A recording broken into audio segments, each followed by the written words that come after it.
তো হ্যালো বন্ধুরা, চলে এলাম আজকের আরও একটি গুরুত্বপূর্ণ আবহাওয়ার খবর নিয়ে। অনেক দিন পর আমি লং ডে বা লং টাইম পরে আমি কিন্তু আবহাওয়ার খবর নিয়ে চলে এলাম। প্রায় 5 থেকে 6-7 দিন গ্যাপ গেছে। এর মধ্যে ব্যস্ততা এবং পড়াশোনার অতিরিক্ত চাপ থাকার কারণে আমি আপনাদের জন্য ভিডিও নিয়ে আসতে পারিনি, তার জন্য অসংখ্য দুঃখিত। তবে আশা করা যায় আজ থেকে নিয়মিত রেগুলার ভিডিও দেওয়ার চেষ্টা করব বন্ধুরা, ইনশাল্লাহ। তো আজ 25শে মে, মূলত সোমবার, সাল 2026। ইতিমধ্যে দেখতে পাচ্ছি বঙ্গোপসাগর থেকে পশ্চিমবঙ্গ বা বঙ্গোপসাগর থেকে আসতেছে জলীয় সম্পূর্ণ বাতাস, যা উত্তরের দিকে একটা ঘূর্ণাবর্ত তৈরি করছে, যার ফলে আজকে তীব্র তীব্র বৃষ্টি, ভারী বৃষ্টি, ঝড় হতে পারে বাংলাদেশে। কোথায় কোথায়? বাংলাদেশে ময়মনসিংহ, সিলেট, জয়পুরহাট, রংপুর, তারপরে এখানে দেখতে পাচ্ছি আমরা সাল্লা, কিশোরগঞ্জ, কাপাসিয়া, টাঙ্গাইল, যেসব কিন্তু বিক্ষিপ্ত বৃষ্টি বা বজ্রসহ ঝড় বৃষ্টি হওয়ার সম্ভাবনা আছে। পরবর্তী আমরা বিকেলের দিকে যদি নিয়ে যেতে থাকি, বিকেলের দিকে দক্ষিণাঞ্চল বাংলাদেশের যশোর, খুলনা, কুষ্টিয়া, লোহাগাড়া, ঝিনাইদহ, তালবাড়িয়ার মোড়, তারপর নাবারণ, জিগরগাছা, কাইমগোলা, তারপরে এখানে দেখতে পাচ্ছি ফরিদপুর, ঢাকা, হোমনা, নারায়ণপুর, নারায়ণগঞ্জ, কুমিল্লা, চাঁদপুর, লক্ষ্মীপুর, ফেনী, বরিশাল, রামগাড়ির দিকে বৃষ্টিপাত হতে পারে এবং খড়গপুর, মেদিনীপুরের দিকেও হতে পারে। তো আমরা দেখতে পাচ্ছি রাত্রের দিকে আস্তে আস্তে অগ্রসর হচ্ছে। 26শে মে কি হচ্ছে, 26শে মের দিকে বৃষ্টিপাতের সম্ভাবনা অনেকটা কমে যাবে। তো উত্তর দিকে আকস্মিক রংপুর, সিলেটের দিকে ভারী বৃষ্টি হতে পারে। এবং 27শে মে আমাদের চাঁদ রাত। তো চাঁদ রাতের দিনে আমরা দেখতে পাচ্ছি, আমরা এখানে দেখতে পাচ্ছি না, পশ্চিমবঙ্গ, বর্ধমান, হুগলি, চুঁচুড়া, বোলপুর, আপনাদের সাথে বৃষ্টি দেখাচ্ছিল, ভারী বৃষ্টি, কিন্তু এখন আর দেখাচ্ছে না। আমাদের বাংলাদেশের যশোর, খুলনা, কুষ্টিয়া, লোহাগড়ার দিকেও দেখাচ্ছিল যে বৃষ্টি হবে, কিন্তু এখন দেখাচ্ছে কম, মানে পরিমাণটা কম, যা ভালো। চাঁদ রাতে অনেকেই একটু আনন্দ করতে চাই, তো এই সময় বৃষ্টি হলে অনেকের মনটা খারাপ হয়ে যেতে পারে। তাই ঈদের দিন যদি বৃষ্টিও হয় তাও আলহামদুলিল্লাহ, কারণ আল্লাহর রহমত। ঈদের সময় বৃষ্টি হলে নারাজ হতে নেই, কারণ আল্লাহ তাআলা ঠিক বৃষ্টি দিয়ে, খানিকক্ষণ বৃষ্টি দিয়ে পুরো বৃষ্টিটার শেষ করে দিতে পারে। তো বৃষ্টি হলেও সমস্যা হবে না ইনশাল্লাহ ঈদের দিন, মানে পয়লা ঈদ, কুরবানি ঈদে। আমরা ময়মনসিংহ, ঢাকা, বরিশাল, তারপর লক্ষ্মীপুর, কুমিল্লা, নারায়ণগঞ্জ, তারপরে গাজীপুরের দিকে বৃষ্টিপাত হতে পারে। সিলেটের প্রত্যেকটা অঞ্চলে বৃষ্টি হওয়ার সম্ভাবনা আছে আগামী 27শে মে বুধবার, মানে আর 2 দিন আসাতে। আমরা 28শে মে দেখতে পাচ্ছি, 28শে মে পয়লা ঈদে কিন্তু বেশ ভারী বৃষ্টি হতে পারে বাংলাদেশও, পশ্চিমবঙ্গে একাধিক জেলায়। ভারী বৃষ্টি হলেও এই বৃষ্টি বেশিক্ষণ স্থায়ী হবে না, মিনিমাম 15 থেকে 20 মিনিট বৃষ্টি হবে। তো তারপরে কিন্তু মেঘ কেটে যাবে, তারপরে রৌদ্রোজ্জ্বল আবহাওয়া। মানে এখনও কিন্তু বর্ষাকাল পুরোপুরি আসেনি, যেহেতু আমরা 29শে মে দেখছি। 29শে মেও কিন্তু বাংলাদেশ ও পশ্চিমবঙ্গে বিক্ষিপ্ত আকস্মিক বজ্র বৃষ্টি হতে পারে। তবে এই যে প্রাক বর্ষা এবং 30 তারিখ, আমরা দেখব 30 তারিখ বৃষ্টি হওয়ার সম্ভাবনা অনেকটা কম। 31 তারিখ, 31শে মে, 1 জুন, 2রা জুন, 3রা জুনের দিকে আমরা দেখতে পাচ্ছি বৃষ্টিপাতের সম্ভাবনা কম। তবে আমরা দেখছিলাম একটা ঘূর্ণিঝড় হওয়ার কথা ছিল, তো এটা দেখতে পাচ্ছি এখন মায়ানমারের দিকে যেতে পারে, সিটুয়ের দিকে যেতে পারে, সিটুয়ের দিকে আঘাত আনতে পারে ঘূর্ণিঝড়। জানি না এই ঘূর্ণিঝড় নামটা কী হবে, তবে ঘূর্ণিঝড় মিদিলি হতে পারে বা ঘূর্ণিঝড় তাওয়ান না কি নাম জানি না, ওইটা হতেও পারে, ও নাও হতে পারে, তবে জানি না কোন দেশের নাম দিয়েছে। তবে এর কারণে আমাদের বাংলাদেশে, পশ্চিমবঙ্গে বর্ষাকাল চলে আসবে 8ই জুনের মধ্যে আশা করা যায়। তো বন্ধুরা, বৃষ্টিপাতের মোটের খবর তো দিলাম, আজকে কোথায় কেমন, কোথায় বৃষ্টি হতে পারে, কোথায় কালবৈশাখী ঝড় হতে পারে। কালবৈশাখী ঝড়ের সিজন বহুত মেলা দিন আগে চলে গেছে, বিদায় নিয়েছে। তো এটা নিয়ে আর বলে লাভ নেই। আমরা আজকে তাপমাত্রা মোটটা দেখবো, তারপরে আমরা বায়ু ঝাপটা, মানে বঙ্গোপসাগর অবস্থা শুনে তারপরে এখানে আবহাওয়া আপডেটটা শেষ করবো। তবে আমি একটা কথা বলি দিই বন্ধুরা, অনেকের অসুবিধা হতে পারে। আমি আজ থেকে বা গতকাল থেকে বলছিলাম, আমার ইউটিউব চ্যানেলে এখন থেকে আপনারা আবহাওয়ার খবর এবং অন্যান্য যাবতীয় খবরের পাশাপাশি প্রকৃতির বা ছোটো ছোটো ব্লগ ভিডিও পাবেন। তো অবশ্যই লাইক, কমেন্ট, শেয়ার, সাবস্ক্রাইব করবেন। এবং আমি খুব শীঘ্রই একটা ব্লগের চ্যানেলও খুলছি, যেখানে আমার ব্লগও দেখতে পারবেন এবং ওইটার আপডেটও দেখতে পারবেন। 2টা চ্যানেল থাকবে সেই সময়।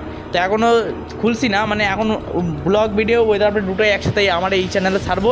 তো অবশ্যই বেশি বেশি লাইক, কমেন্ট, শেয়ার, সাবস্ক্রাইব করে অবশ্যই বেল বাটনটা ক্লিক করে রাখবেন প্রতিদিনের আবহাওয়ার খবর, মজার ব্লগ ভিডিও এবং অন্যান্য যাবতীয় খবর পেতে অবশ্যই সাবস্ক্রাইব করবেন।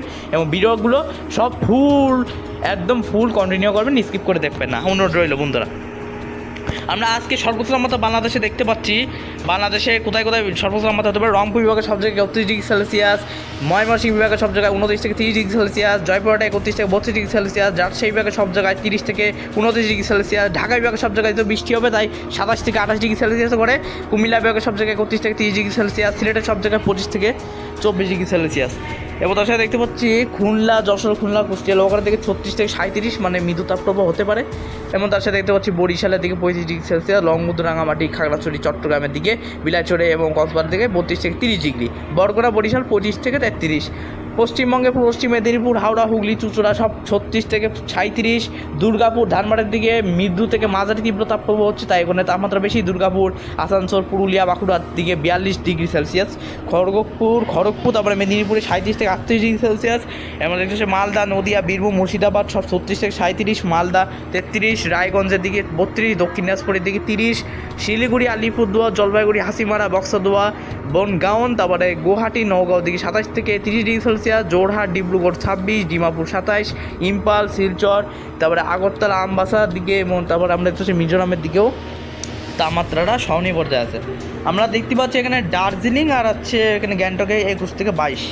আজকে রাতে সর্বনিম্ন কত তাপমাত্রা হতে পারে বলে দিই। আজকে রাতে সর্বনিম্ন তাপমাত্রা হতে পারে সারা বাংলাদেশের পশ্চিমবঙ্গে। আমরা বাংলাদেশে 30 থেকে 29 ডিগ্রি সেলসিয়াস করে তাপমাত্রা, মানে রাতে ভোর রাতে তাপমাত্রা এখন আরও বাড়বে সামনে। জুন, জুলাই, আগস্ট মাস পর্যন্ত থাকবে তাপমাত্রা, তারপরে সেপ্টেম্বর মাস থেকে ভোর রাতে তাপমাত্রা আস্তে আস্তে কমে আসবে। এমন মনসুন মানে শীতকাল ভাব অক্টোবর থেকে আসবে, তারপর নভেম্বরের দিকে ইনশাআল্লাহ শীত পড়ে যাবে। আমরা দেখতে পাচ্ছি কলকাতা থেকে সর্বনিম্ন তাপমাত্রাই ভোরে তাপমাত্রা 30 ডিগ্রি সেলসিয়াস, মানে বিশাল গরম বলা যায়। আর আগামীকাল তাপমাত্রা সেটা আগামীকাল খবরেই বলে দেবো, প্রতিদিন আবার খবর দেওয়ার চেষ্টা করবো ইনশাল্লাহ। এবং এই সামনে এই তাপমাত্রাটা আস্তে আস্তে আরও কিন্তু কমে আসবে বন্ধু, না সেই সময় তাপমাত্রা আরও বাড়বে বন্ধুরা, ঠিক আছে বন্ধুরা। জুন মাসে কিন্তু তাপমাত্রা আরও বাড়বে, অ্যালনিনো সুপার অ্যালনিনো আসতেছে, যার ফলে কিন্তু তাপমাত্রা বাড়বে 38 থেকে কোথাও 40-46 ডিগ্রি সেলসিয়াস করে তাপমাত্রা কমবে। বৃষ্টির হওয়ার পর তাপমাত্রা কমবে না, বৃষ্টি অবশ্যই লাগবে এই গরমের মধ্যে, অবশ্যই বৃষ্টি লাগবে। তো আমরা বায়োঝাপটা মোডের খবরটা অবশ্যই বলে দিচ্ছি। আমরা বায়োঝাপটা মোডে চলে যাই। বঙ্গোপসাগরের অবস্থা খবরটা অবশ্যই জানিয়ে দিতে হবে, কারণ দেখুন বন্ধুরা, আমরা দেখতে পাচ্ছি যে ঘূর্ণিঝড় হওয়ার কথা ছিল জুন মাসের 4-5 তারিখে আমাদের বাংলাদেশ, পশ্চিমবঙ্গে আমপানেগুলো আঘাত আনার কথা ছিল, কিন্তু আমরা দেখতে পাচ্ছি এই ঘূর্ণিঝড়টা সুপার সাইক্লোনের রূপ নেবে, যেখানে ঘন্টায় 193 থেকে 202 কিলোমিটার বেগে ঘূর্ণিঝড়টা আঘাত আনবে সিটুয়ে, মায়ের মেলবোর্ন, তারপরে খাউপুকু, মাই, এসব জায়গায়, এসব অঞ্চলের দিকে আঘাত আনার সম্ভাবনা রয়েছে। এসব জায়গায় যাবে এবং আস্তে আস্তে দেখতে পাচ্ছি আমরা। আর চট্টগ্রামের মিনিমাম আমরা বলি যদি যে চট্টগ্রামের কোন জায়গায় এলাকা ক্ষতিগ্রস্ত হতে পারে, রুমা, থানচি, আলীকদম, তারপর কক্সবাজারের একটু প্রভাব পড়তে একটু উখেয়া, তারপর টেকনাফ, তারপরে তারপরে বুটি দাউং, তারপরে আসছে এখানে হুটানোট, এইসব জায়গায় কিন্তু বৃষ্টি বা মানে বেশ ক্ষয়ক্ষতি হতে পারে কিন্তু ঘূর্ণিঝড়ে। যাই হোক, এখন বলা যাচ্ছে না প্রপারলি যে ঘূর্ণিঝড় আমাদের বাংলাদেশেই আঘাত আনবে, পশ্চিমবঙ্গে আঘাত আনবে, এটা প্রপার ডেট বলবো আগামী জুন মাসে মানে পুরো জুন মাসে প্রথম সপ্তাহে বলে দেবো তো ঘূর্ণিঝড় হবে কিনা। আপাতত বঙ্গোপসাগর নিরাপদ অবস্থায় আছে, আপনারা অবশ্যই সমুদ্রে ট্রলার নিয়ে মাছ ধরতে যেতে পারেন, কোনো সমস্যা হবে না ইনশাল্লাহ।